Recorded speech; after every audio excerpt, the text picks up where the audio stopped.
For a long time, I thought referrals were a straightforward outcome of doing good work. Deliver well, the client is happy, the client tells someone. That logic is clean and it is partially true, but it does not explain why some clients who were genuinely happy with the work never referred anyone, while other clients who were equally happy referred consistently and enthusiastically and sent people who arrived, already convinced that working with me was the right decision. The difference between those two types of clients was not the quality of the work I did for them. The work was good in both cases.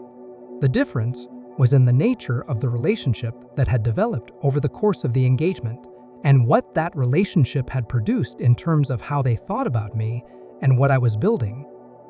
Most builders assume referrals are a function of client satisfaction. Happy client equals referral. Unhappy client equals no referral. That logic is not wrong, but it is incomplete. Satisfaction is the floor, not the ceiling. A satisfied client will not refer you negatively, but satisfaction alone does not produce the kind of enthusiastic specific referral that actually converts. The referrals that convert consistently come from something beyond satisfaction. They come from clients who feel a specific kind of ownership over your success because they genuinely believe in what you are building and want to be part of its growth. That ownership does not happen automatically.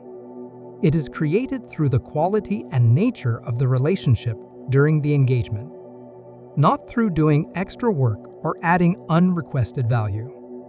Through the specific way you involve the client in what you are doing and the way you make them feel about the role they are playing in the outcome. There is a difference between a client who is happy with the result and a client who is invested in your success. Happy clients appreciate what you did. Invested clients want to see you win. The referrals that come from invested clients arrive pre-sold, contextualized, and motivated in a way that referrals from merely happy clients almost never do. The difference between these two types of clients is not accidental. It is created deliberately through the way you involve them in what you are building and the way you make them feel about the role they played in the outcome.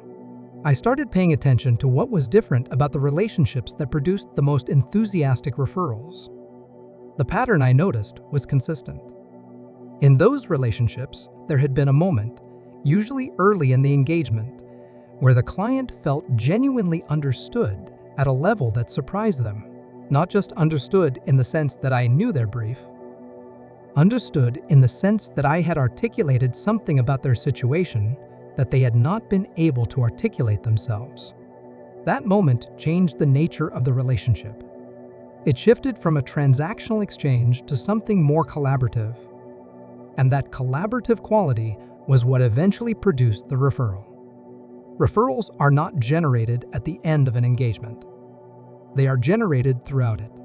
Every moment where a client feels genuinely seen, understood, and served at a level that exceeds what they expected is a deposit into the referral account. Every moment where they feel like a number, an invoice, or an afterthought is a withdrawal. Most builders focus all their referral energy on the ask at the end when the account balance was determined by everything that happened before the ask was ever made. The ask matters less than most builders think. A client with a high referral account balance does not need to be asked. They refer because they want to.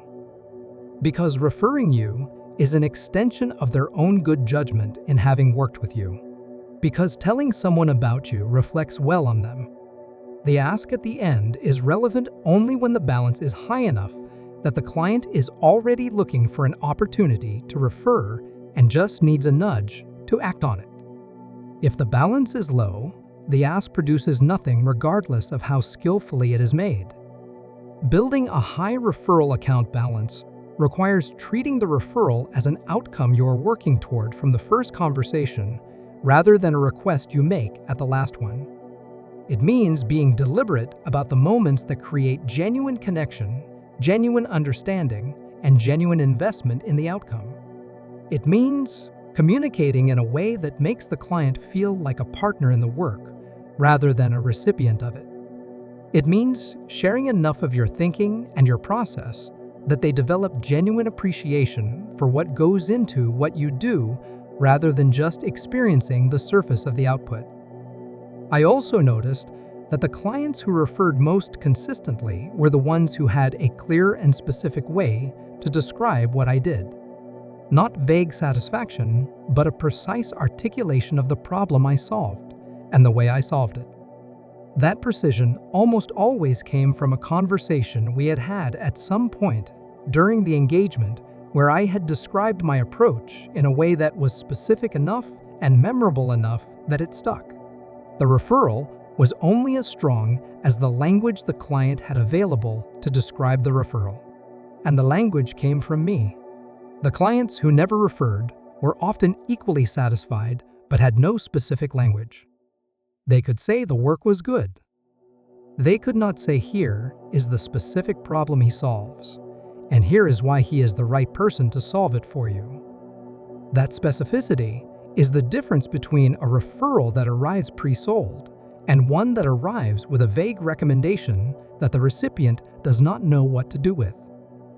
Generating referrals consistently is not about being more likable or more grateful or better at asking.